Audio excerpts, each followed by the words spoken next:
This is our November meeting of New Mexicans for Science and Reason. I'm Dave Thomas, the president. With us is John Covan, our hard-working vice president. And tonight, our guest speaker is Dr. Mark Boslough, and he is a physicist. He's a member of the technical staff at Sandia National Laboratories. Not anymore. Oh, not anymore. Your wiki page is out of date. Okay, here's Dave Yeah, and I Morrison. noticed I'm actually listed that way in the NMSR reports too, but Uh-oh, okay.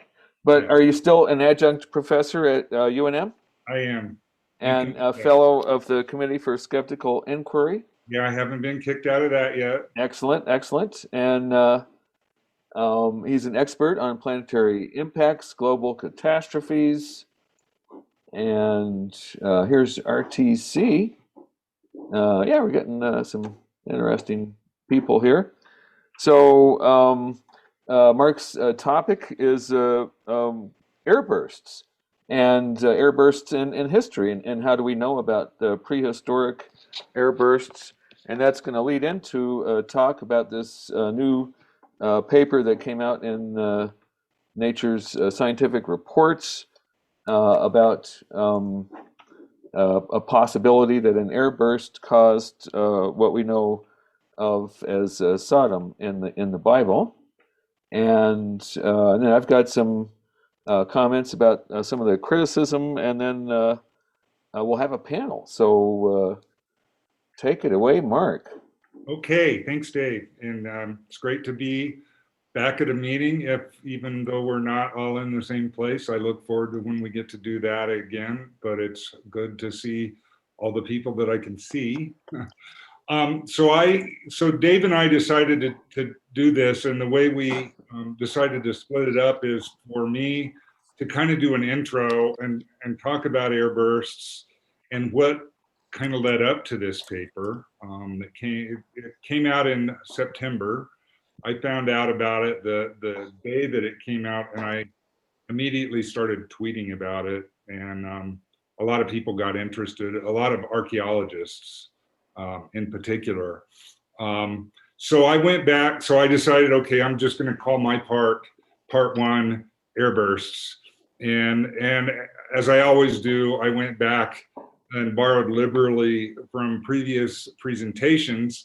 And I found my title slide for a presentation I gave a few years ago at European Astrofest.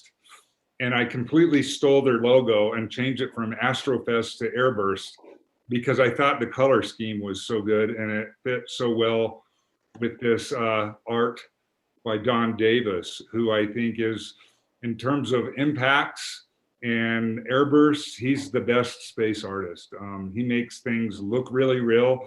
And also, in a couple of cases, he's actually used my computer simulations as his guide, and this is one of those cases. So this is his depiction of the Tunguska explosion, an asteroid or cometary fragment that came into the atmosphere through atmospheric drag. It broke up, and then its kinetic energy was converted to heat and pressure, and you ended up with this big incandescent fireball that continued downward, pushing a shock wave ahead of it. So you can see the shock wave, he's got kind of this thin shock wave that's hitting the surface.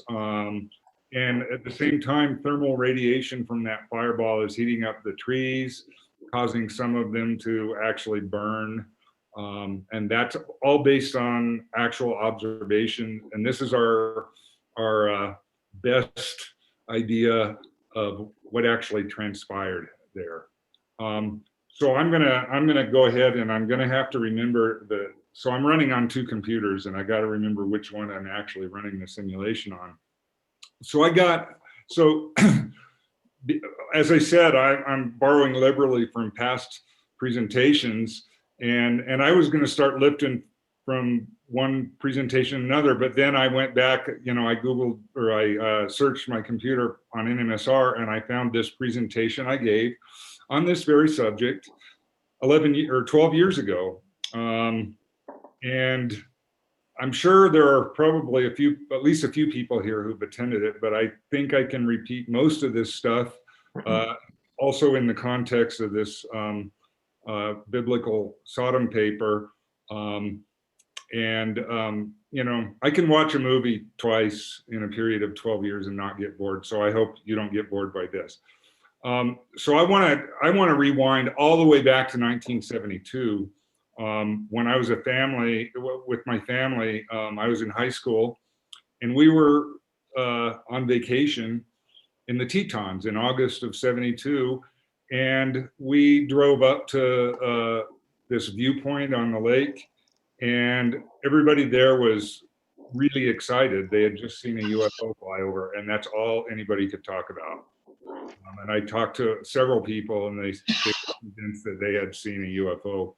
And it actually wasn't for a couple years after this that I saw a story. There was and they actually had a video of it, and that was the very first time I'd seen the video. And it was a meteor. It was a small asteroid that had actually punched through the atmosphere. It was on a hyperbolic orbit, so it didn't really skip off. It just had an orbit that had a curvature less than the curvature of the Earth. So it descended, and then even though it was in this, you know, concave curve, the concavity was less than the convexity of the Earth. So it gained altitude and it went out and it left, and it's still out there somewhere, which I find fascinating. There is an asteroid, and probably many asteroids, continuing to orbit the sun that have fusion crusts on them from the surface being melted from passing through the Earth's atmosphere. And also, certainly this has happened with Venus and Jupiter and other planets with atmospheres. Oops, pushing, I'm trying to control it from the wrong computer. So here's that video, and I say video because that's how we do it now, but this was Super 8 film camera, what we used in the olden days. And you can see this incandescent asteroid streaking through the atmosphere, and this is a very small one, probably a couple meters, and leaving a trail. And in that trail, one thing that's important is, you know, it's ablating as it's going through. So material is vaporizing off of that asteroid, and it's very hot, above the vaporization temperature of silicate and metal, and then it recondenses in the trail. You can actually see. Let's see if I can run it again. Oops. No, I don't know how this works. Okay, let's try it one more time. So yeah, you can watch it, and you can see the trail. So in that trail, there's condensation, but the condensation is, you're going to end up with little spherules of silicate and metal and other meteoritic material. And where does that go? That ends up in the atmosphere, but it doesn't go back out to space. It comes descending down to the surface over time. And so you have meteoritic spherules. Every time something like this happens, and usually it doesn't punch all the way through, usually it descends and explodes. But all that material that's vaporized recondenses and ends up at the surface of the Earth, to be found possibly by geologists drilling cores. So when you find meteoritic material at the surface, it doesn't mean that a catastrophic event happened. It just means that there was an accumulation of meteoritic material over time from events like this. So, okay, so this is directly lifted from what I gave, the presentation I gave at NMSR. This is, I think, back when we were doing it at the law school still, in 2009. So I'm going to go through all of this except the last one. The last one was brand new back then. It was an event that had happened only like 6 or 7 months earlier in the Sudan, a small asteroid that was discovered on its final approach to the Earth. It was discovered before the impact. And this was the first time that had ever happened. It's happened, I think, 3 times since then. Asteroids that were discovered and on an impact trajectory and ended up hitting the Earth. So I'm going to go through talk about the Libyan desert glass, this glass in the Sahara Desert that was a large reason for why I got involved in airbursts, or at least in terrestrial airbursts. Tunguska, the 1908 explosion in Siberia, the first slide was about, and then the Younger Dryas boundary. And I talked about that back then when it was pretty new. The first paper on this subject came out in October of '07, and so this was a year and a half after that I talked about it at NMSR, and I was very much skeptical of it then, and I'm even more skeptical about it now. Now, the significance to the Sodom paper is that it's the same team, the same core people who have been writing about their impact hypothesis for the Younger Dryas boundary are the ones who wrote the Sodom paper. Now, the Younger Dryas is an event, a climatological event that happened about right at the end of the last ice age, started about 12.9 thousand years ago, and abrupt cooling. And so I'll get to that. But first, I'm going to talk about the Libyan desert glass. Make sure I'm not sure if my keyboard doesn't seem to work. I think I have to use my mouse. So, so the nature of airbursts, I quoted this way back then, and it totally applies to the Sodom and Gomorrah paper. Extraordinary claims require extraordinary evidence. Carl Sagan popularized that. He didn't, the concept didn't come from him, but it's very much true in, the way that most scientists practice science is like, come up with a simple explanation first. If the simplest explanation is, consistent with the evidence, you're more likely to be right. So it doesn't necessarily mean you're right, but it's usually the best one. And then if you're claiming something extraordinary, and extraordinary includes anything that has a super low probability, well, the burden of evidence really gets higher for you to demonstrate that your claims are consistent with the evidence. So let's see. Okay, so Meteor Crater is a good example of that. So, Meteor Crater, Arizona, we don't live too far away from there. Most of you have either been there or flown over it. And if you fly to LA, you pretty much fly right over it. You can see it from the airplane. It's a big hole in the ground. It was controversial. People didn't know if it was a volcanic structure, or if it was some other kind of explosion, or if it was a meteor. And there's actually a great essay by G.K. Gilbert, who was the first director of the USGS, who went there. And it's really a good exercise in explaining how the scientific method works. So I really recommend that essay, which I'm sure you can find online. If not, contact me. I have a copy of it. But he goes through all the arguments, and he ends up concluding that it's not an extraterrestrial impact. He ended up being wrong because science is so conservative. But the evidence kept building that it really was from an extraterrestrial impact. And it wasn't until 1960 until it was really conclusive that it was from an impact. And that was because of Gene Shoemaker, who found minerals, shocked high pressure phases of silica, cosite and stishovite, that are only associated with very high pressures, the kind of pressures you would get from a hypervelocity impact or a nuclear explosion. And that's the way we want it to be. I mean, I know people get very frustrated when scientists are slow to accept things, but we demand extraordinary evidence, and we got it in this case, and we still demand it.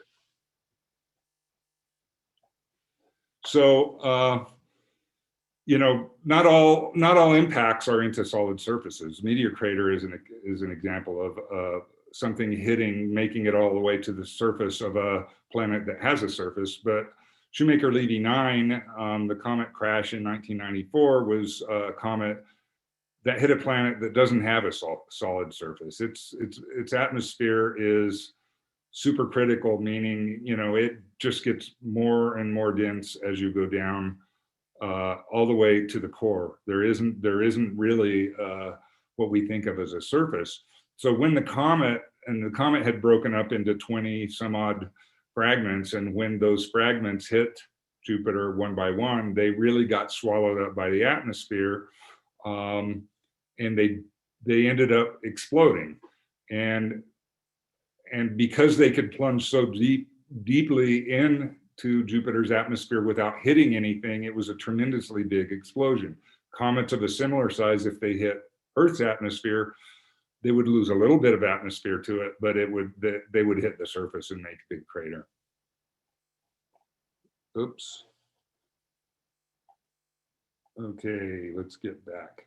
So this was really my first foray into modeling of impacts, and I was working with my colleague David Crawford, who with him we were able to get time on what was then the most powerful computer on Earth at Sandia National Labs. Sandia really pioneered massively parallel computing, and this was done on a computer we called the Intel Paragon. This was, what's that, 27 years ago, and Moore's Law, you can imagine that's not, you know, by today's standards, that's not a particularly powerful computer, but this is what we were able to do. And this really was the first 3D simulation of this scale ever, using hydrocodes that were developed for modeling nuclear weapons. And what we learned by running these simulations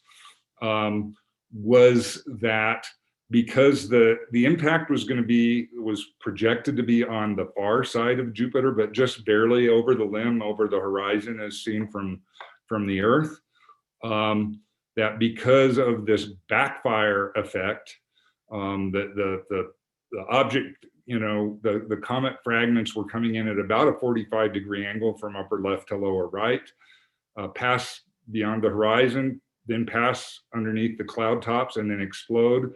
But our simulations predicted that there would be this backfire effect, that it would send vaporized cometary material back up over the horizon. So it's kind of like in the movies, you know, when you see an airplane or a helicopter crash in a movie, fictional movie, you know, they don't actually crash the helicopter, they just let it go behind something and then a big fireball comes up. Well, that's what it was going to look like.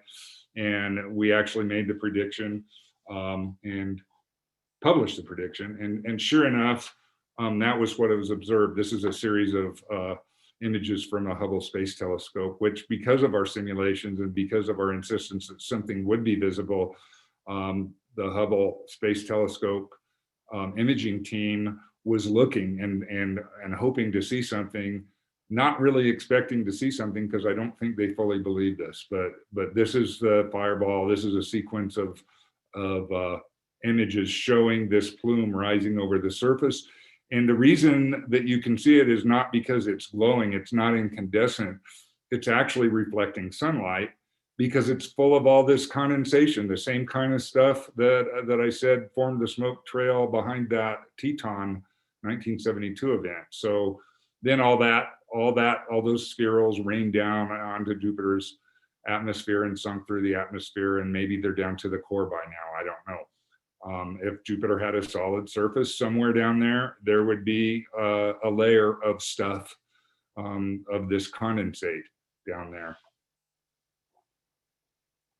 Okay, so this, by the way, I gave a talk in Socorro about this, and I don't know, Dave, maybe you know, there was a cartoonist who used to do these great cartoons, and I wish the cartoonist's name was on here so I could give him credit. But there used to be a newsletter that came out of Tech that had these cartoons, and I really liked this one, because while we're all watching the comet collide with Jupiter, something is aimed at us. And fortunately, it dawned on us that there were similar things aimed at us. And it was really about that time when people started taking planetary defense seriously. And so you know, one of the things I recognized after Shoemaker-Levy 9 was this concept of airbursts, that the thing we saw happen on Jupiter probably happens on Earth too. In fact, certainly happens on Earth too, but at a much, much smaller scale, because Earth has a solid surface, and the densest the atmosphere gets is the density of air at the surface that we feel right here. So, so what happens when you get an airburst, a Shoemaker-Levy type airburst on Earth? Well, you get a very strong shock wave. It knocks over trees. You get thermal radiation, which can cause trees to catch fire. And that's what happened at Tunguska in Siberia in 1908. So I ended up taking our Jupiter models and doing a similar type simulation for Tunguska. And on the left panel, you can see that my calculations showed that you should get a plume very much like the Shoemaker-Levy 9 plume on Jupiter, but on Earth. And so, you know, what I have on the left shows this ejection of a plume. It rises, it's on a ballistic trajectory, it comes back down and falls. I also, when I presented this in Bologna in 96, there was a conference called Silica 96 about Libyan desert glass. This stuff I'd heard about, but I didn't know too much about. And there wasn't really any good explanation for it. It was, there's a large area in the Sahara Desert that has almost pure silica glass, and nobody could explain it. And an impact didn't really explain it. It wasn't like an normal impact glass. My colleague, John Wasson from UCLA, had suggested, well, maybe it was some kind of airburst. He had seen my presentation on Shoemaker-Levy 9 at this Lunar and Planetary Science Conference in Houston, and he suggested that a similar process might have somehow created like a broiler oven effect. The plume went up, it came down, there was a lot of infrared radiation that heated up the surface.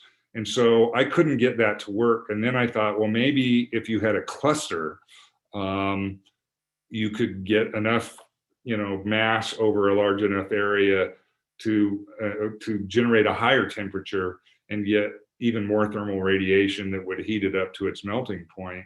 And so I didn't have access to the Intel Paragon anymore at that point. I had to do this on a desktop computer. So I had to scale everything down, do a 2D axisymmetric simulations, and do this periodic boundary condition thing where I could adjust the difference, the distance between various impacts to adjust the density and see if I could get it up to high enough temperatures. And I simply couldn't. So I gave up on that idea. But I had written an abstract for this conference making this suggestion that maybe it was some kind of airburst phenomenon. The organizers of that conference had a proceedings, and they asked me to write it up for the proceedings, and I couldn't do it. I didn't have a good enough explanation, so I ended up not writing it up. They ended up putting my abstract into the proceedings, and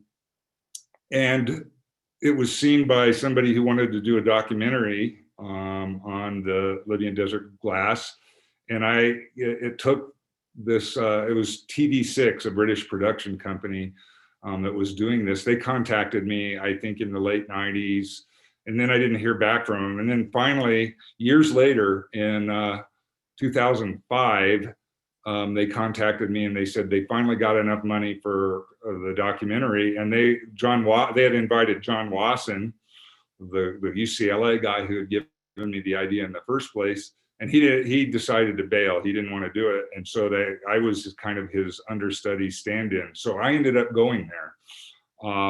And this is one of the pieces of Libyan desert glass that I found. It's sitting there on the sand. That's almost pure quartz sand. And the glass is almost pure quartz, and it's beautiful. And it tends to be very clear. The reason it's got such smooth surface is because it's old.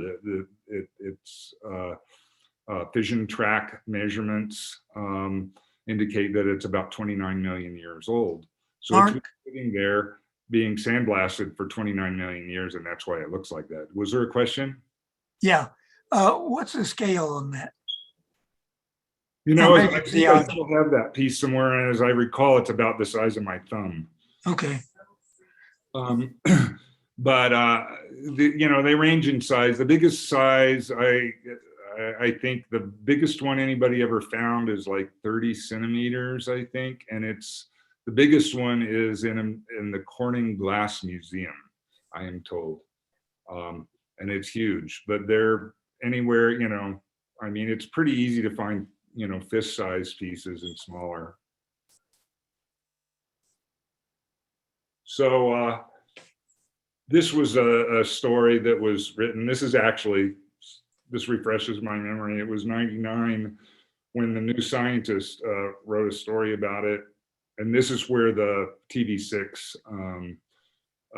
the producer that wanted to make this documentary found out about it, was from this New Scientist story.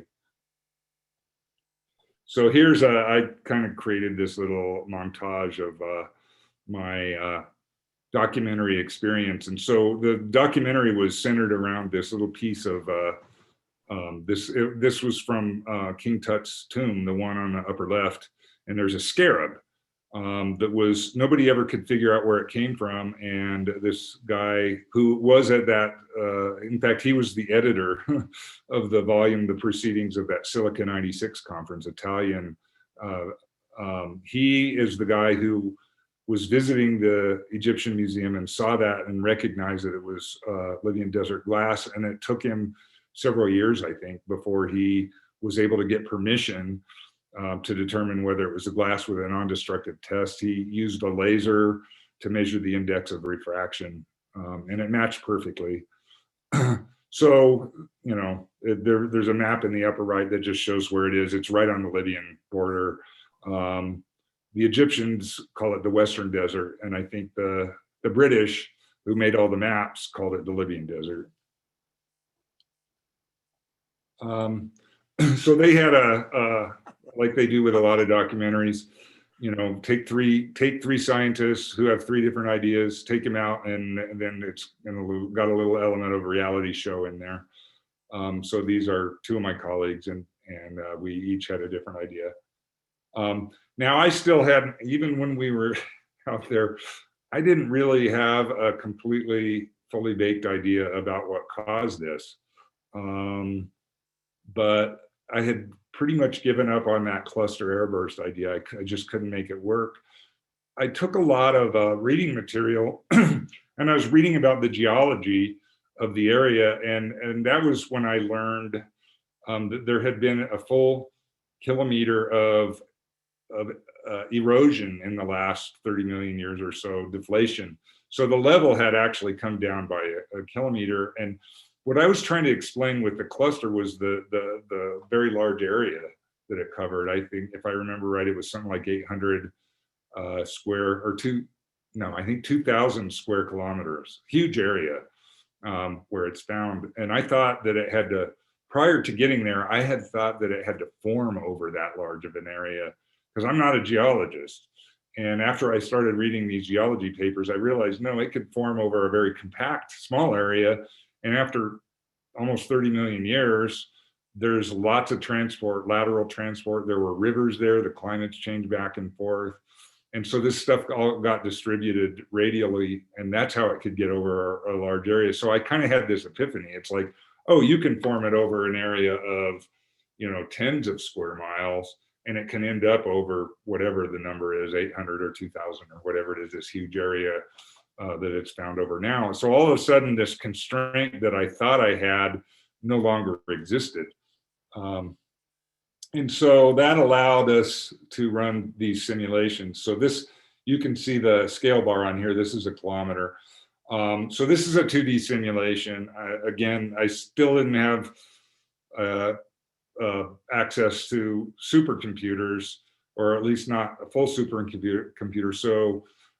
So we were stuck doing 2D simulations And I used, I think it was a 100 or 120 meter diameter asteroid, big enough to make a crater, but also big enough you can see the scale, the color scale for temperature. You can see that it's hot enough. There's a lot of vaporized asteroid material in contact with the surface that's hot enough to melt silicate. So this was my explanation, but you can see it didn't do it over that huge of an area, and it made a crater. But with 30 million years of erosion, well, the crater disappeared because it's not more than a kilometer deep, and the glass moved laterally to cover the large area. So this really was sufficient to explain the source of the glass. Was an enormous airburst, but bigger than Tunguska. So you remember the Tunguska fireball didn't come all the way down to the surface. It pushed a shockwave ahead of it. In this case, I call this a contact airburst. The fireball actually made contact with the surface. Now the next movie just shows wind speeds.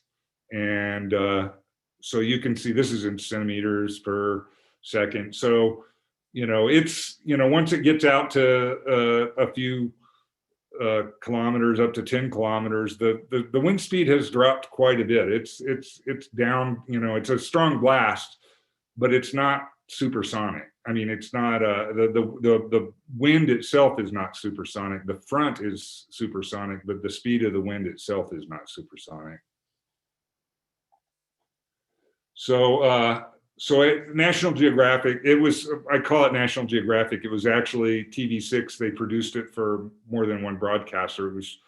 It was shown on American TV and on the National Geographic channel. It was shown on BBC and on Discovery Canada.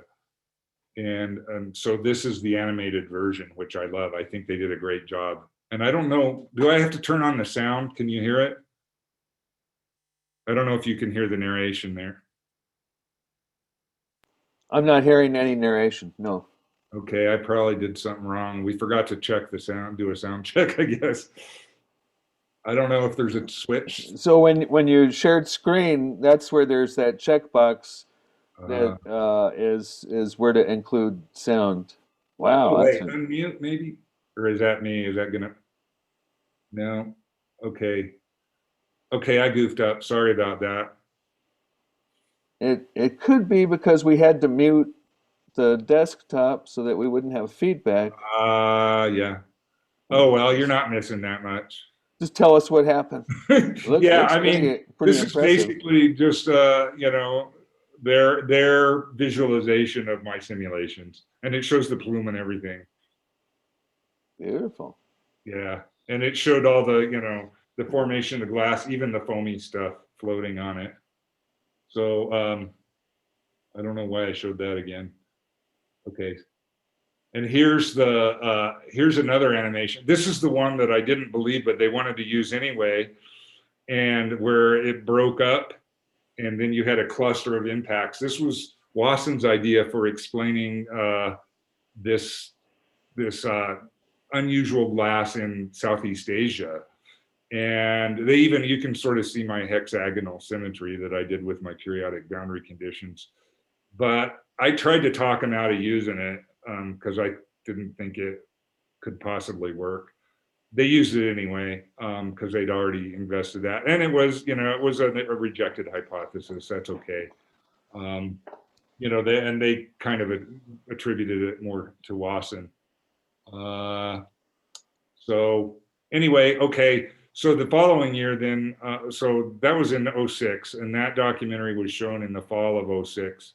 And then for the centennial anniversary of Tunguska, there was another documentary.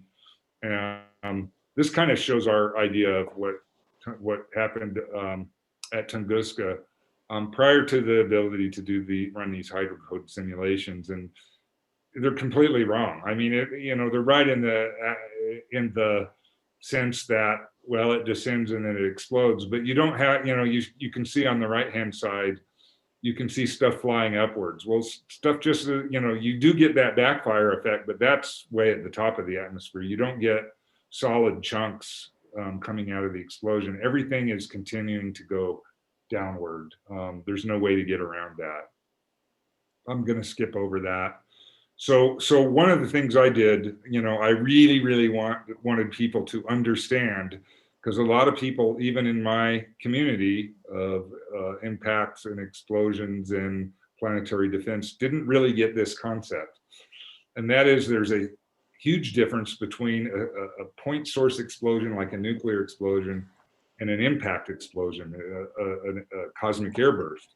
And so I ran simulations, very simple, two-dimensional simulations of just an object, and I put a bunch of energy into it, let it explode, 5 megatons. And then I did the same thing with something that was moving at high speed, and you can see that there's a huge difference. I put the Sandias in the background for scale here.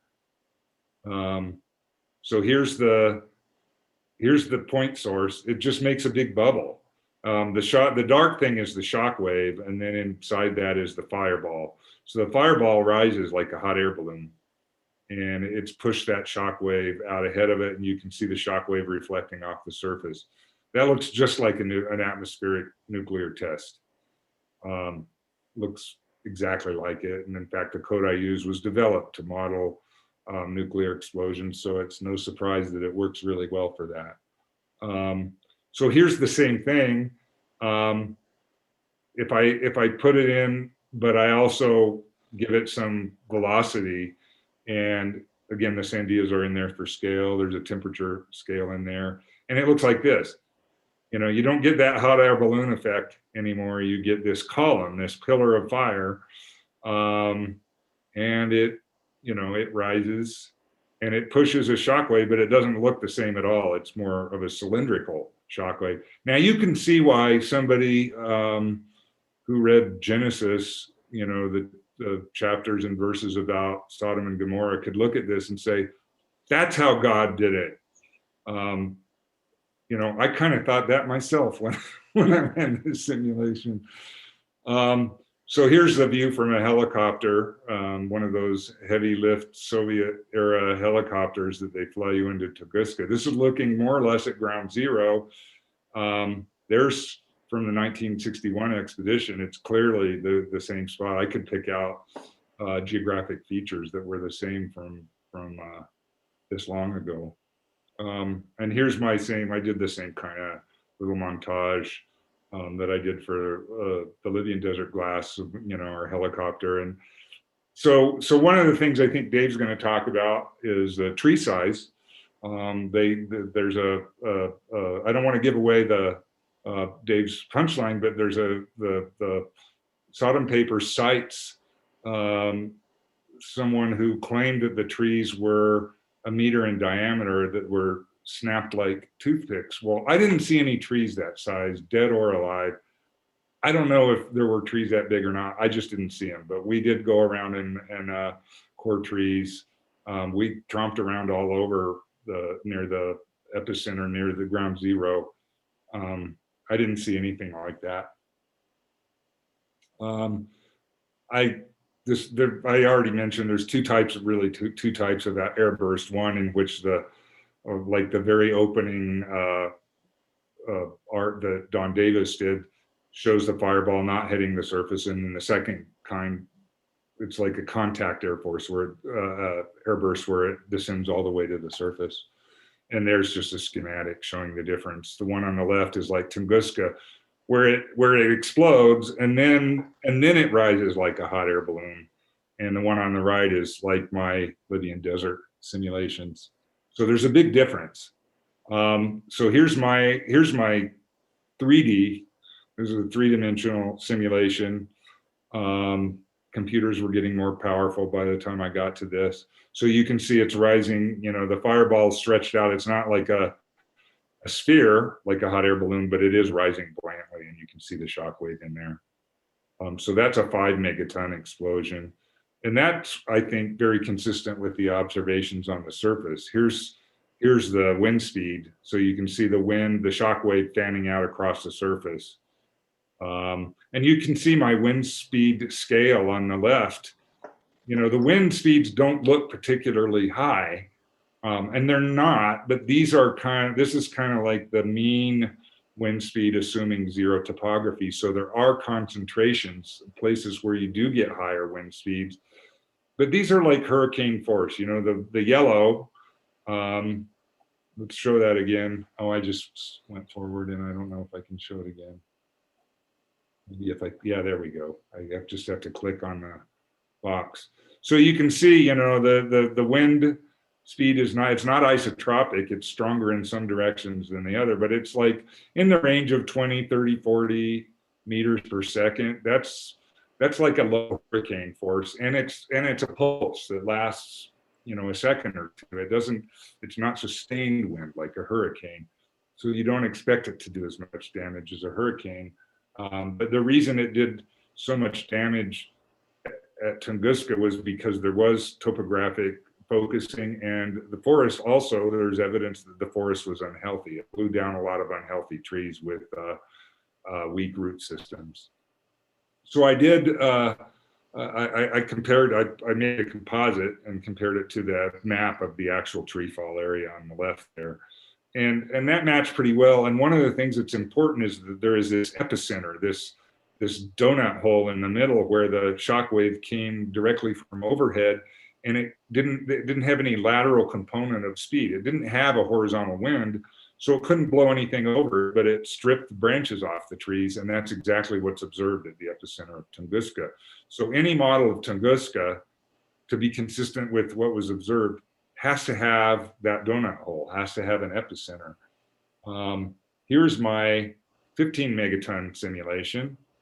The fireball barely gets to the surface, but there is a horizontal wind component at the surface. In addition to that, very short contact of high temperature, but not super high temperature. It's not high enough to melt sand, but it's high enough to completely incinerate trees. That wasn't observed at Tunguska. So here's my wind simulation again with the same scale, and you can see sustained winds at what would have been the epicenter. That donut hole didn't exist in this. The winds continued to be very high and also very hot, but just at that center, you know, within a few kilometers of ground zero. And there's my map, my own map. And you can see it looks like there might be a donut hole, but if you look, it's got color in there, which means it still had high winds.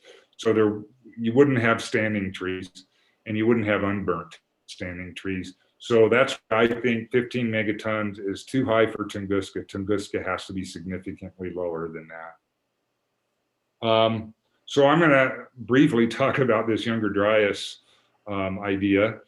And so this was first published in 2007, and I don't think it was a coincidence that it came right after the showing of that National Geographic documentary about the Libyan desert glass, because in their press conference in May of 2007, that was not much more than 6 months after that documentary was shown, and they actually invoked the documentary.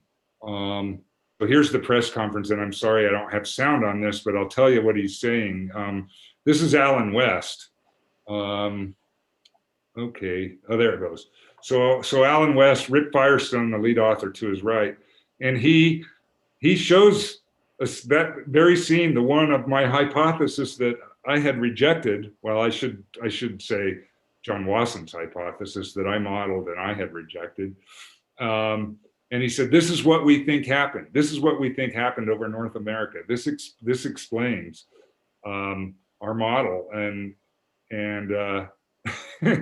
so in some ways, one of the reasons I think I've been so much of a critic is I kind of feel partially responsible for them embracing this model that I created, but didn't believe as the basis for their hypothesis. So let's see. So the next thing, and I'm not going to go through this whole documentary, and all these documentaries you can pretty much find on YouTube or online somewhere. In the fall of 2008, I was asked to be the skeptic on a documentary about this younger dryas hypothesis. And so that was filmed at Sandia in 2008 and broadcast in the spring of 2009, only I think a couple months before that, this presentation, the first time I gave this presentation to NMSR. So, so now jumping all the way to the present, skipping 12 years, it's now almost 2022. So Ken Fraser asked me to write this up for Skeptical Inquirer, which I did. It will be published in the January-February 2022 issue of Skeptical Inquirer, which should be in your mailbox by the end of next month. So it's already gone through galleys, and so this is the final version, or close to the final version. So I just have a couple more slides before letting Dave talk. And this is one of the first things. So this is actually figure 53 from the Sodom and Gomorrah paper, and you might recognize it. It's my simulation. It wasn't from one of my papers. It was actually from a presentation I gave, but apparently they didn't carefully read my paper or my description of my simulation, and they didn't ask me. So it's completely misunderstood and misconstrued. A superheated hypervelocity plume does not get to the ground.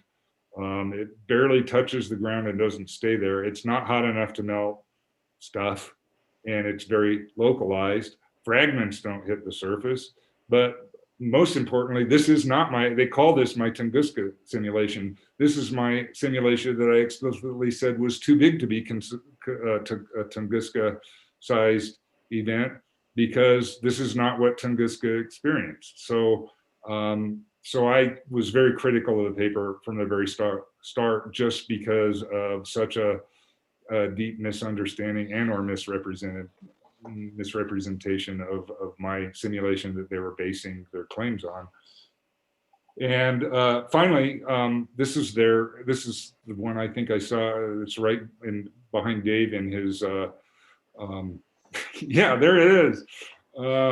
This is figure 52, and I had to look at it for a while to figure out now what are they actually showing? I don't know, but Tal el-Hammam, they wanted the impact or the airburst to be over the Dead Sea, because they wanted to explain the salt. And you know, even the one of the authors is from University of California, Santa Barbara, even mentioned, you know, that Lot's wife turned into a pillar of salt. And they want salt because there's salt in this layer they call the destruction zone. And they want to use that to explain why agricultural land was abandoned around Tal el-Hammam, which they associate with the biblical Sodom. And so they wanted the airburst to be over the Dead Sea, which is like 30% salt. But Tal el-Hammam is, I don't know exactly, it's at least 10 kilometers from the Dead Sea. So this is kind of, they say in the caption, I didn't include the caption, but they say this is, we don't know the exact orientation, we don't know the direction it came from, but they use this. But I realized, you know, this is based on, you know, it's the same shape. They kind of traced it and then they colored it in to make it look like an explosion, but it is the same size and shape. I shrunk this. So you remember I showed this map of the actual Tunguska tree fall and damage zones. And then there's my ugly color scheme showing more or less the same size and shape. But remember, you know, look where the epicenter is relative to Tal el-Hammam, you know, maybe 10 kilometers away. You know, it's in my green, yellow to green, or maybe the next color up zone. So it's 20 to 40 meters per second wind speeds with durations on the order of a second or two. That's not what they're describing at all. That's not what they're claiming happened at Tal el-Hammam. They're claiming something much, much bigger, and also a firestorm, which Tunguska didn't have. And even my, you know, my large object that was too big for Tunguska didn't have that. So, Dave, I don't know if you want to take a break between now and yours, or if you want to just jump into the Sodom and Gomorrah paper. Well, let's see if we have any questions, and then I'll jump in. Should I stop sharing my Yeah, screen? yeah, you can stop. Okay. Take a couple questions, and then let's proceed. I have a question, Dave. Okay. Since you don't agree with what's in the paper, do you still think that what happened there in the desert or in Jordan was actually caused by some type of meteor or meteorite or airburst? Yeah. I don't think they've demonstrated that. What do you think, Mark? Well, I don't think so. And I think there's a lot of arguments. I'm not an archaeologist, but I've heard from a number of archaeologists who've done excavations in that part of the world. And they say this is what they're observing is typical. Those cultures had the ability to, they had kilns, they made pottery, and a lot of the types of phenomena that they observed is completely consistent with, the heaps of cast off pottery that's melted. And so, I don't see it as consistent with an airburst at all. And the claim, their understanding of how a blast wave interacts with structures is not consistent with my understanding. Yeah. And my problem was some of the slides I'll show you of questionable photo manipulation and removal of direction arrows. So it's just kind of sketchy. That's the word I used earlier today. Sketchy. Okay, anything else before we get into the paper itself? Okay, well let's jump right in. I'm going to click my share sound. Going to go for desktop, and so let's look at the paper itself, which I have put right here. A Tunguska-sized airburst destroyed Tal el-Hammam, a Middle Bronze Age city, and here's the authors bunch. David Burley is a professor here at New Mexico Tech, and I know him. He helped diagnose my bike pedal when it broke anomalously and very mysteriously. So he made that a project for his grad students. And so we invited him to take part in this panel. And initially he thought he would sit in for a little bit. Then he didn't realize we were going to actually talk about the thing. So he declined. But then we invited any of his co-authors to present. And I don't think they wanted to because of NMSR's reputation. But I said, if anybody wants to do a video statement, we'll play it for the audience. But nobody took me up on it. So we did try to give the authors a chance to participate in this panel, and so I'll peruse. I'm not going to spend too much time. We'll just. It's a long paper, 64 pages. So we're not going to go all over all 64, but they have tons of pictures and lots of charts. And figure 4, I think, was one of the questionable ones. I know 44 was a hot one. Multiple burned layers. So they're, taking things like ash deposits and trying to say how it could be evidence of a catastrophic airburst. Okay, we got a new person entering the Zoom, and I'm Okay. Oh, hang on. I'm trying to let a new person in, and Zoom isn't letting me. Okay, there we go. Alrighty, and those bells that you hear are people as they come in. Okay, so we're continuing to look at the paper. Um, just tons of graphics and melted things, melted clay. 14, no, that's I think 15. This is one of the ones. This one had some severe problems that Elizabeth Bick dug up. She's a image expert and a retraction watch expert. We'll talk a little bit more about her. And then let's just sort of skip over to, there's some microcrystals. See if we can get to 44. Yeah, I'm just going to skip all the way to, oh, I'm still having to download. Okay. And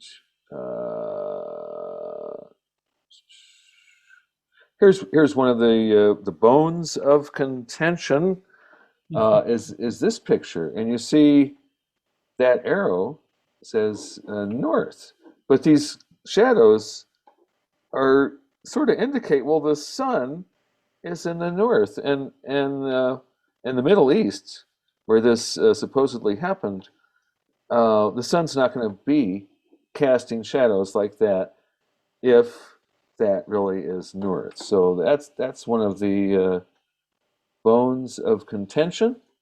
So let's switch over to one of the chief critics, in addition to Mark Boslough, is Elizabeth Bick.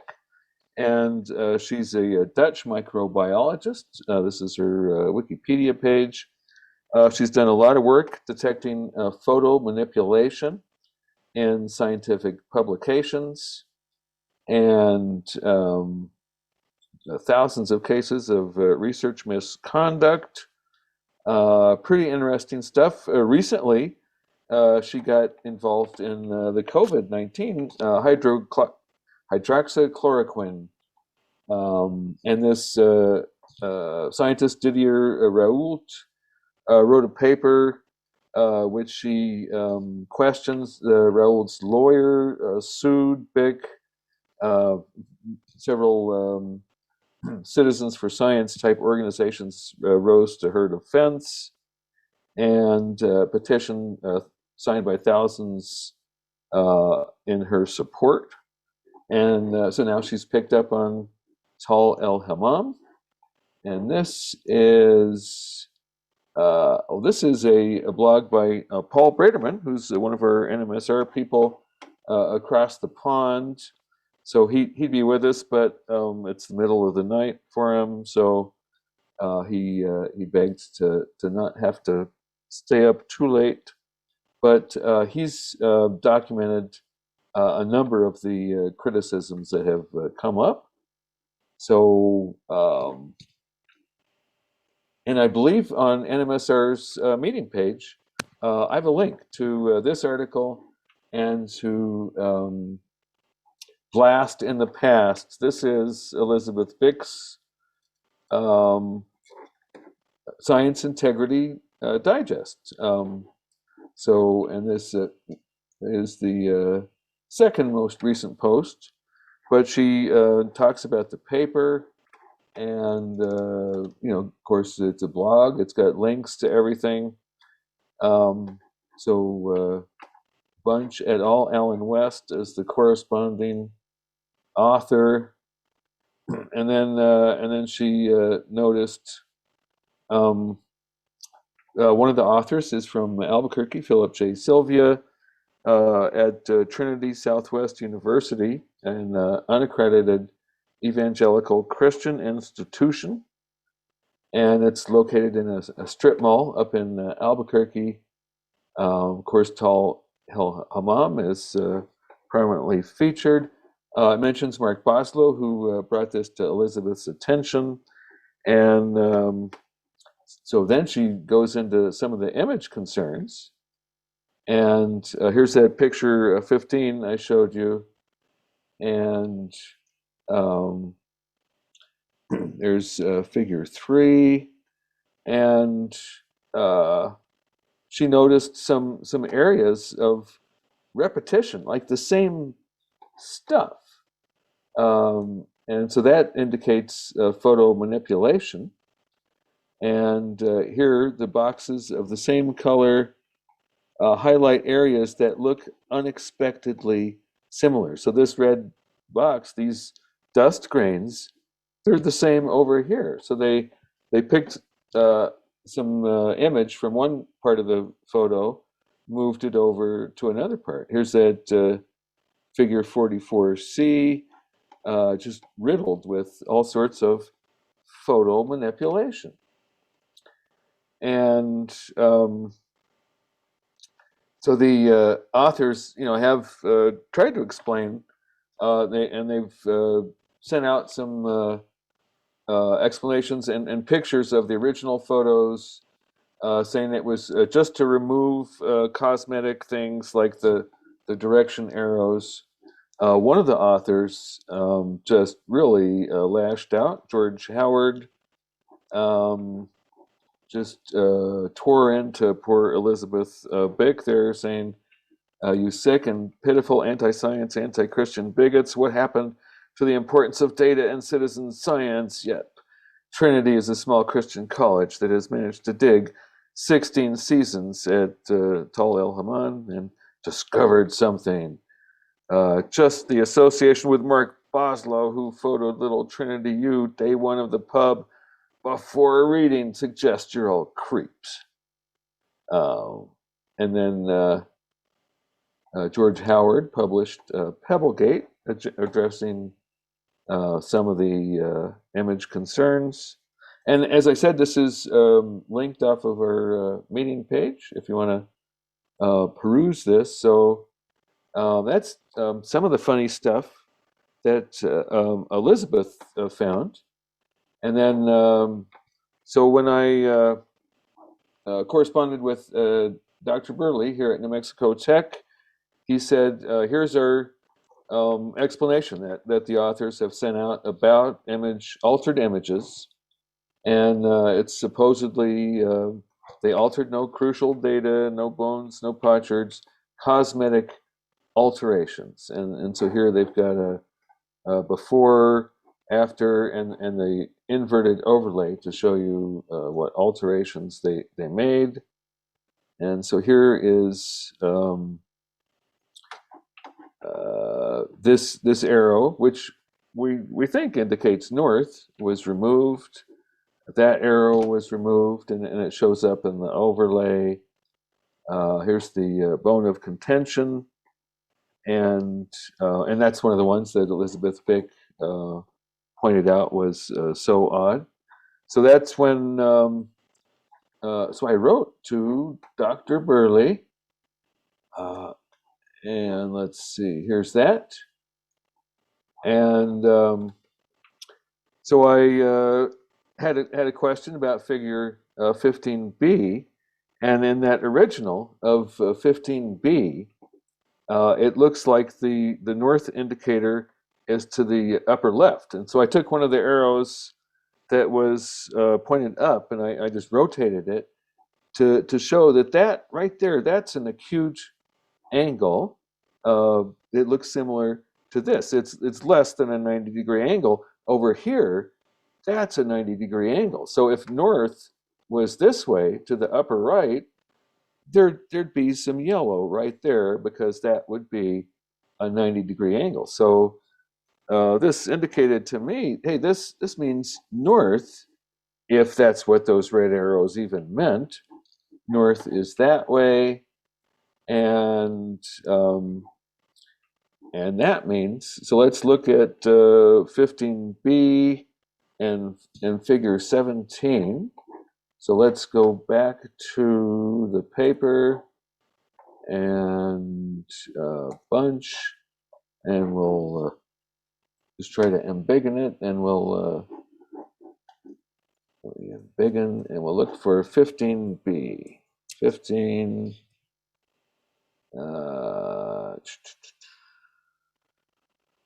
There's a lot of 15s. We'll just zip through them all. That's figure 4. Let's put the word figure in front of that, and figure 15. Oh. Okay. Oh, so here it is. Here is figure 15. And so the directionality shows that's northeast to the left. And that means figure 17. Here we go. So there's the directionality of the whole site. And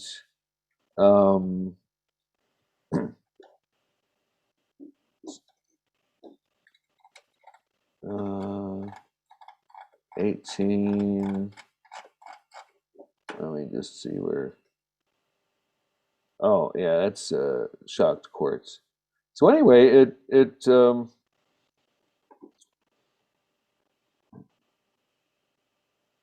so here we have these arrows that indicate the type and direction of 6 types of debris and the movement from southwest to northeast.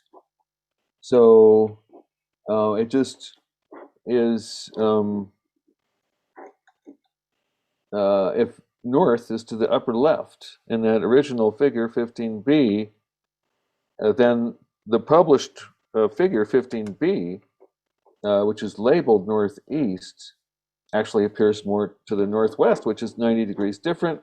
And so I didn't really get an answer from Dr. Burley, but that's the question I'm very curious to know. And so the last little thing I'll hit up here is reference 178. And here it is. So the airburst, here they're talking about Tunguska, comparing what they claim is an airburst in the Middle East to that. And the airburst, the Tunguska, generated a pressure wave, snapped 80 million trees, some up to 1 meter in diameter across. And we have a reference for that, 178. So let's track that down. And here it is, Boslough M.W. and Austin S.A. Tunguska explosion of 1908 origins.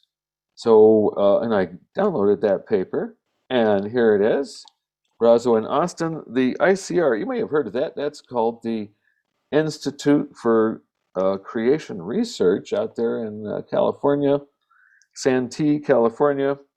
And yes, that's the ICR. And Stephen Austin is one of the ICR's big sort of geologist experts. So let's look at tree and not street. Here we go. Radial symmetry, 80 million trees, and let's see here. Kulik tree damage. Here's a picture of the blast area.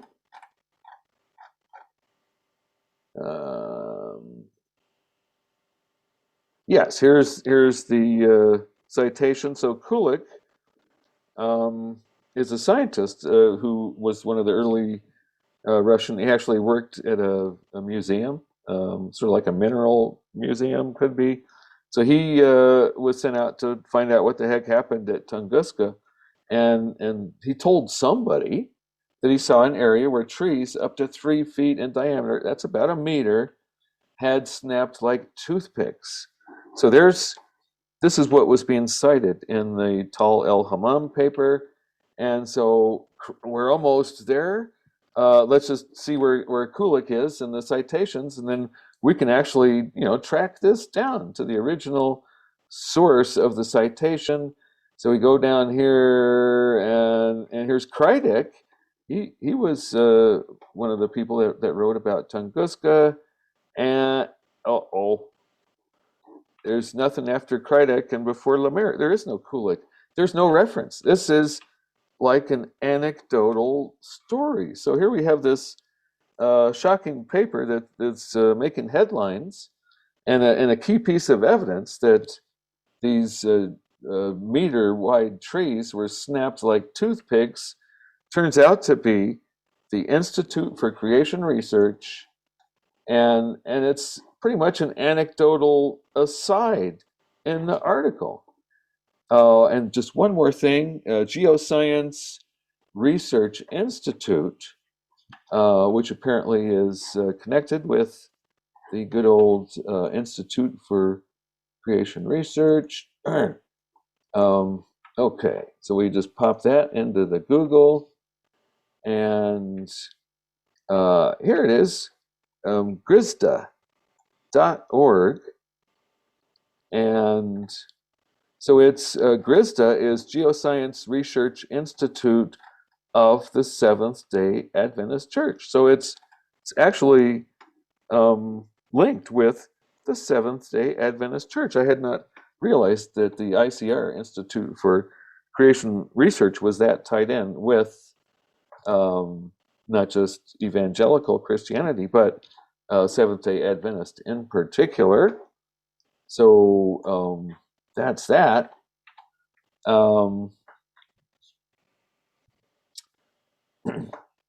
Okay.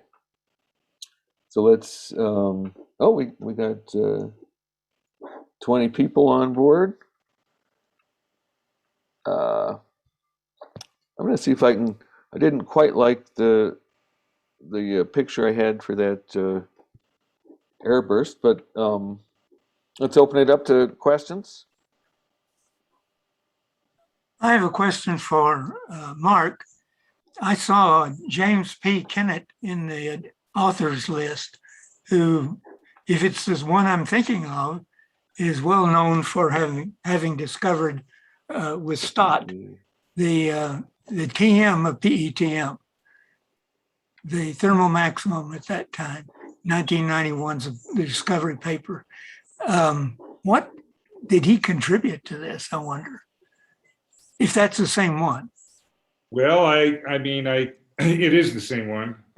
He's the paleoceanographer from UC Santa Barbara. He has been one of the co-authors on virtually all the Younger Dryas impact hypothesis papers. Okay. And I mean, I don't know what he contributed scientifically to this. He definitely contributed his reputation, which I think helps get things published. Right. Root of my question. Yeah.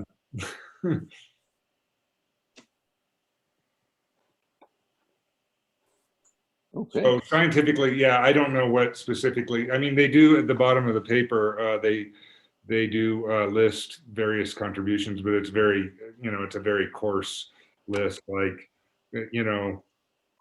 journals tend to make you do this now, right? With who contributed what. It's like so-and-so conceived the project, so-and-so carried out field work, so-and-so did laboratory studies, that sort of thing.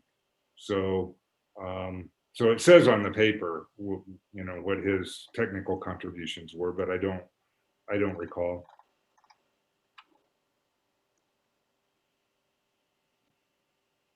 Dave, Okay. Dave, this is Austin. Can you hear me? Yes. Yeah, I got interested in this subject because a couple of years ago, some archaeologists found some ruins on a peninsula that was buried under the Dead Sea down on the south side. They even gave it the same name, Tall E el-Hammam. And because it looked like it had been destroyed in very short order, they postulated that a meteor had smashed it, giving rise to the legend of Sodom. However, the new one, the new Tel el-Hammam, is way up north. It's north of the Dead Sea. This is a separate place. And these people who wrote the article don't even mention that there might be a competitor for the title of Sodom. Wow. Well, it seems like they were scooped. I would love to see a reference to the first Tal el-Hammam. I do know, though, I in some of my reading about this, there is a debate among biblical archaeologists as to where the real Sodom is, and I do know that one of the candidates was to kind of, I think, the southeast of the Dead Sea. I think that, like, the leading candidate was there for reasons I don't know or I don't recall, but I didn't recall that it had the same name. It had the Or same that name. somebody Right. had suggested a Exactly. meteor. Exactly. Yeah. Anyway, Yeah, if you can provide a source where or information where, I'd love to read about that. I'll have to go back, but I do remember vividly that they described a very large city. Yeah. It had been, it collapsed very quickly, but they did not say that a meteor had struck it. All they said was it's a hypothesis. Okay. Right. Well, maybe there's a lot of Sodoms, and it's like God playing whack-a-mole. Very good. He gets one and another one pops up somewhere else. I'll try. I will chase down. I'll try to find the reference. Okay. Thank you. Okay, I found that picture I was wanting, so I'm going to do one more quick screen share, and that is, let's see here. So here's the figure 15B, I think, or C, from the paper. Definitely shows the northeast is in that direction. And then that the palace, that location, the arrows indicate, kind of to the upper north. But the problem here is in the here's the altered image. So the original, and that shows that little corner that sure looks like north is pointed that way, and not that way. And let me go back to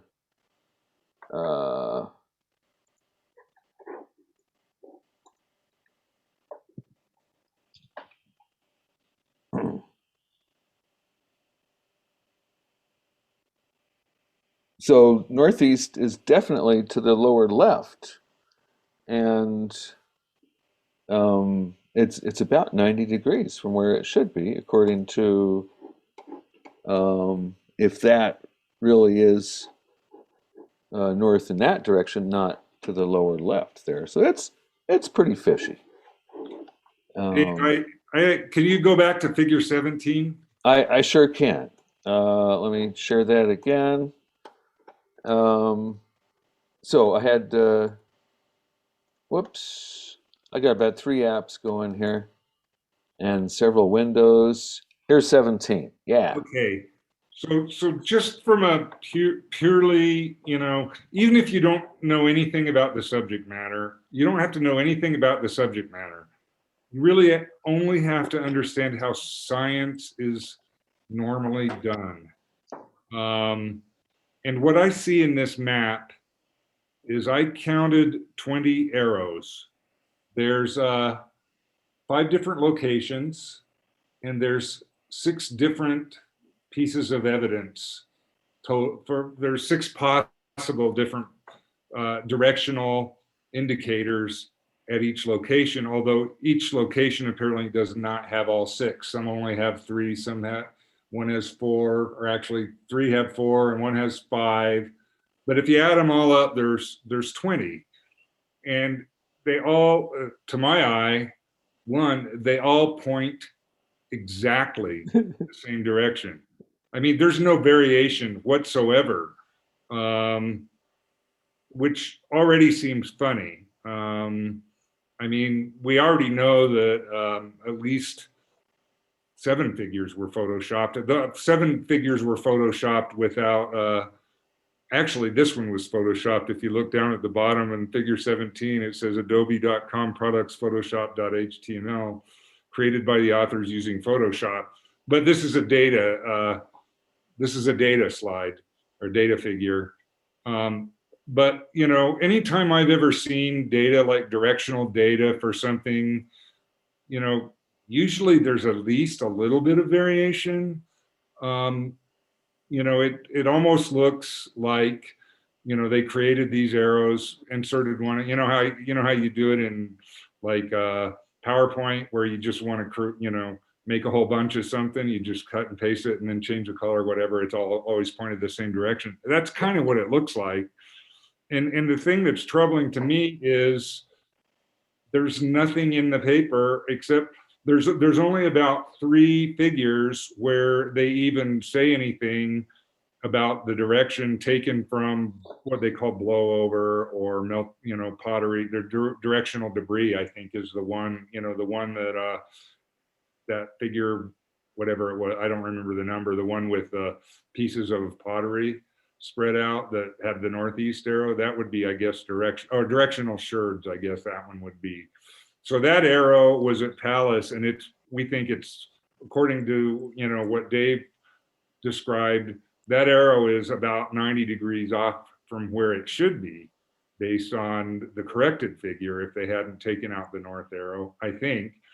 But I haven't seen any, they didn't show any pictures that directly relate to any of these arrows. I mean, most scientific papers, if they show data, they describe where the data came from. I mean, you'd have to look, that means they have at least 20 pictures, right? At least one for each of these, hopefully more than one. And so, in my opinion, you don't have to know a lot about the subject matter to recognize that there's a problem with this figure. That is extremely sketchy, as you might say. And really, you know, if you do know a little bit about the subject matter, like if you look at the maps of Tunguska tree fall, they don't all line up perfectly in parallel. The trees fall different directions. If you look at the pictures that I showed in my presentation, the aerial photographs of trees that had fallen, they don't all line up perfectly like this. You wouldn't expect that to happen. I mean, there's shock interactions, there's topography that changes the direction of the wind. Why would they all be lying perfectly parallel? And we saw pictures of Tall el-Hammam, there is topography. I would not expect everything to line up perfectly like this, even if you could measure it perfectly. And even if they had presented the data that said where these arrows come from, they didn't do that. Yeah. Well, I think that figure 15, they're trying to say this is why we think this is the directional. But even that, how you get directionality out of these potsherds seems like a real stretch to me. Especially, you know, for something as sensational as trying to prove a cosmic airburst destroyed this area. Yeah, and I get the impression that they don't really understand, you know, how shock waves, air blasts move when you have, you know, reflections. I mean, it's not like a simple, you know, in my simulations, I have just a perfectly level surface. I don't have obstructions, but I have done simulations with obstructions, and you get reflections. And so, you know, if this were in a place where there was a reflection, it might point in a different direction. It might point backwards. And also, you know, if you look at the time, if you say, look at the kind of a movie of the direction the wind is blowing, there's actually a suction phase where it blows the opposite direction. So, if I would think the debris would be scattered out in both directions. That would, if it was on a flat surface with no obstructions to reflect shocks. And this isn't just from modeling. I mean, there's been extensive, tests, experimental tests. So it just doesn't, it doesn't seem consistent to me. It appears to me to be a failure of review and refereeing, among other things. For example, you've got these contour lines around the sites, two hills, really different shapes, and that'll speak to Mark's comments about topology shaping the movement of the air. And there's no indication what these are. We've got what appear to be contour lines, no labeling whatever that I can see. It may be elsewhere in the paper, but it's not in the figure, and that's what people see. And that no referee should let that go. Well, Dave, and you can see, I mean, those are contour lines, but they don't have them labeled. We don't know what the contour interval is. But also, I think very back at the beginning, there was a photograph of el-Hammam, and you can see that it's a big ridge, kind of a long ridge shape. Yeah, let's go back to the top of the paper. There's a photograph of it.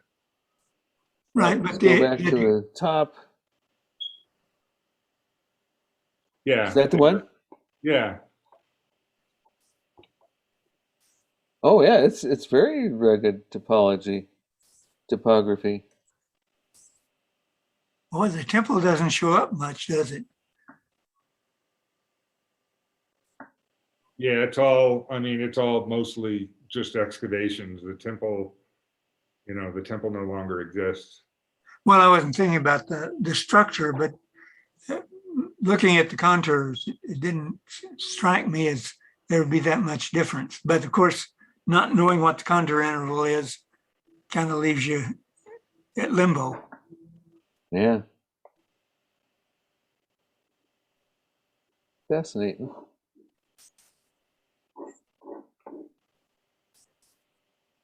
Oh.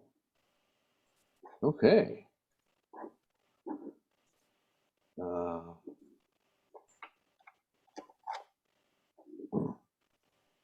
Oops. Let me stop sharing. I was just gonna. Okay.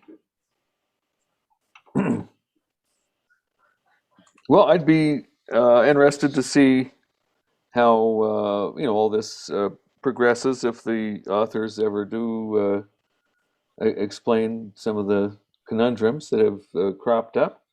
It seems to me it reminds me of the fallacy that we call assuming the consequent. So they have those potsherds, they look like they're maybe kind of aligned, and they're saying, well, if the potsherds are aligned, therefore it was an airburst from a meteor. But there's all sorts of things that could align potsherds, windstorms, floods, just the chance way things land when they break and fall. So I think they're making that fallacy, which is Coffee had a great analogy for it. Most billionaires are white males. So therefore, if somebody is a white male, then they're a billionaire, right? Well, no, it just doesn't turn out like that. You can't assume the consequence. So it looks like Constance had a question. Is there any possibility that the Dead Sea was closer to Sodom in those days? So has the Dead Sea moved over historical time?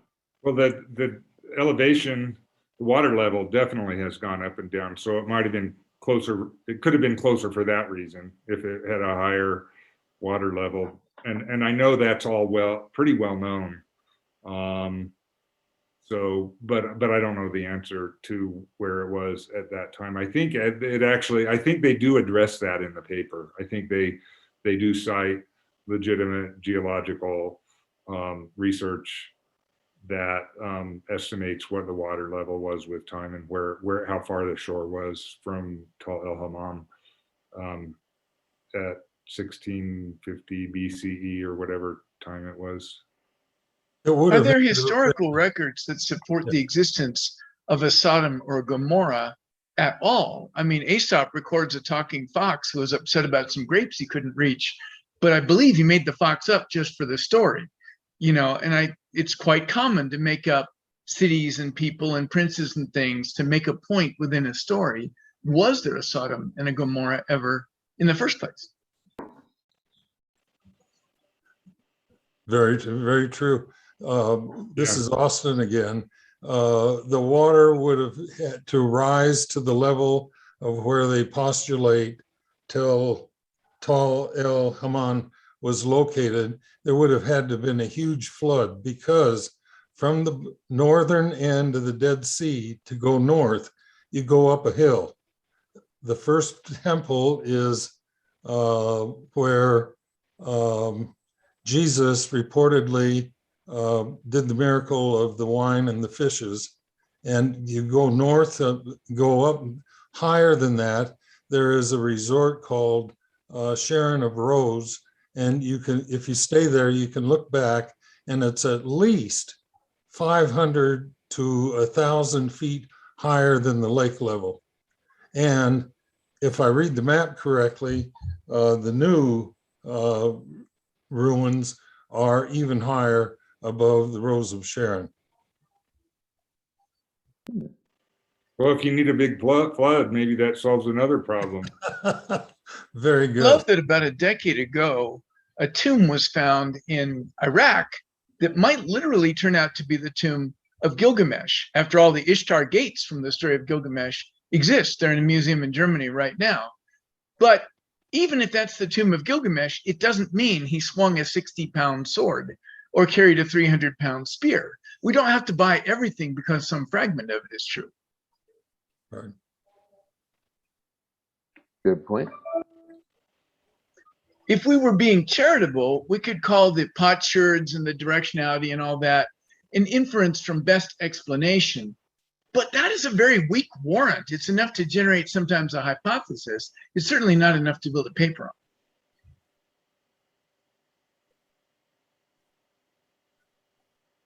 Yeah, And it wouldn't account for the cheating.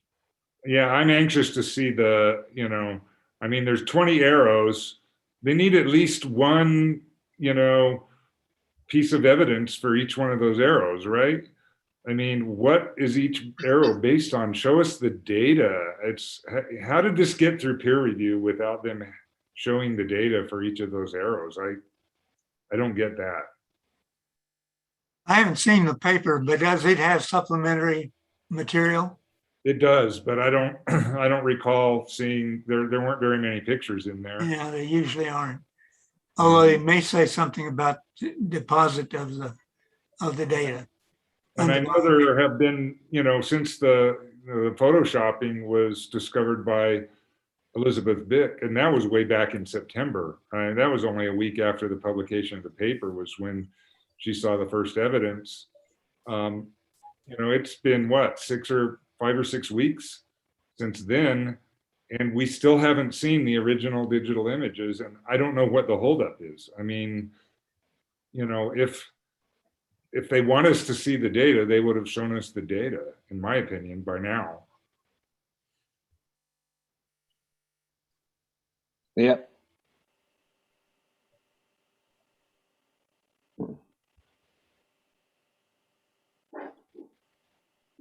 So Les Bob had a question. Why not just rotate figure 15 northeast 100 degrees clockwise and accept it. So let's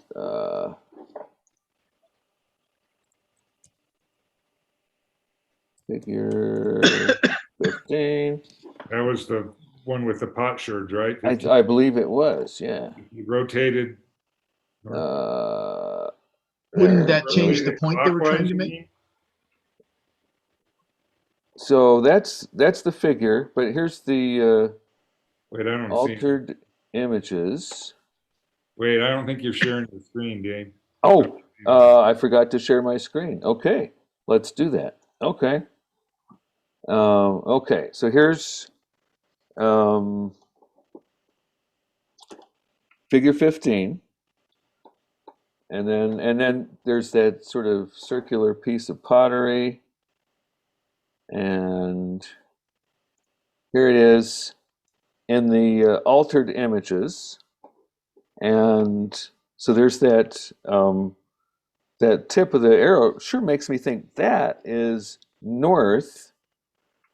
And that means, so if that's north, there's northeast going up and northwest kind of going that direction.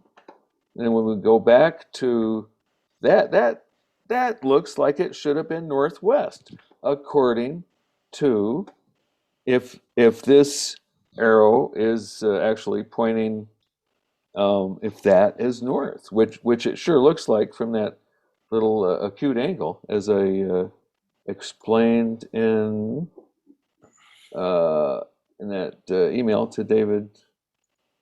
Yeah. So I think north really should be that way. But maybe their arrows were pointing northwest, but they didn't never explain that in the text. So yeah, it's about a 90-degree error, and love to see an explanation for that. Well, I think the original digital photos would explain everything. I mean, it seems like it would be so easy. It's like, oh, somebody goofed up. Our graphic artist thought he or she was making cosmetic fixes and isn't a scientist, so didn't realize that you're not supposed to do that. And then nobody caught it, and nobody, so we'll fix it. We'll replace those with the originals, and we'll settle all the questions that everybody has just by posting all the original digital images online somewhere where everybody can look through them. And it's like, oh, okay, I see. It was an innocent mistake. That's what I would do if I was in charge. Now, haven't they promised to deliver those original? Didn't West say he's going to release those? And I think he told me that. Yeah. Yeah, you requested him, right, Dave? Yeah. And so I sure did, and he said, yeah, when we're going to send them out in a couple weeks or something like that. why send them out? Why not just post them on a website, or why not? Yeah, that's a great question. Yeah, let me see if I can. I mean, it would shut us up if sure would. A problem. It's like, oh, I see. Okay, those arrows are north. That's not a north arrow. It's a northwest arrow or something. Or a north. I guess it would be an east arrow to get the.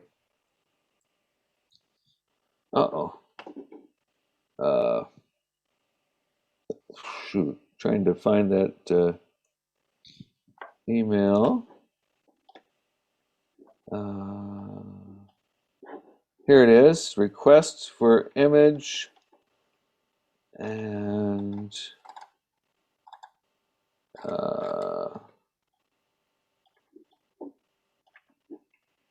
okay, Ellen. So I found my request, but I haven't found his answer. So Alan 7633. Let me look for that. 7633. But Mark, if I understand you correctly, even if there were no questions about how the paper was produced, the evidence wouldn't be consistent with the conclusions. They misunderstand the physics of airbursts in the first place. That's right. Yeah, absolutely. Yeah, I think they completely misunderstand the physics of airbursts.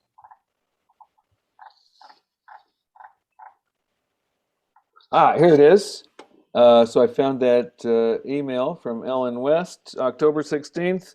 Hello, Mr. Thomas. Because of questions about the images in our tall el-Hammam paper, Scientific Reports is looking into the issue, and I am providing them with original copies. After that is finished, probably in a few weeks, I can provide you with the same. So yeah, it's gonna be a few weeks here in about a week or so. But why does it have to go through the publisher? Why wouldn't they just, I mean, isn't it normal for scientists to just provide their data to other scientists who have questions? Yeah. Well, it's important to bring the publisher in because of, there's this flurry now and everybody knows something about it. But later on, new people come in and look, and the only thing they've got is the paper or Right. pointers in the paper to supplementary data and so on. So it's important to bring the publisher in.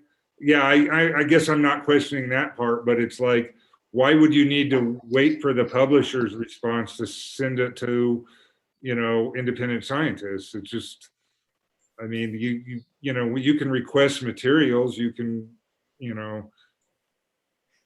requesting data doesn't seem like it's that big of an ask, There might be some legal issues. When I looked up Elizabeth Bick while we were talking tonight, one of the articles I skimmed past was that one of the authors is suing her over the flaws that she says she's found. The And so it could be the hydroxychloroquine lawyers author, are telling yeah. them, Hmm.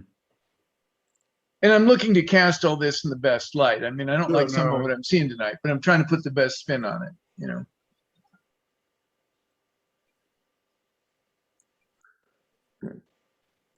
Well, I'll be interested to see how they defend themselves and how the authors explain the questions that have come up. I'm struck by the fact, though, that the best possible spin on every aspect of this doesn't make it a good paper. Yep. Mark, are you preparing or proposing to prepare a comment on the misinterpretation of? Well, I was sort of hoping, I do want to, I'm thinking more and more about that now. I was sort of hoping that they would release the images. I wanted to hold off until I could see, what is their evidence for those arrows in figure 17? Yeah. But, it doesn't seem like that's happening very fast, and it seems like comments need to be published pretty quickly after a paper is published for them to have any significance. So it seems like it's probably time to do that. Yeah.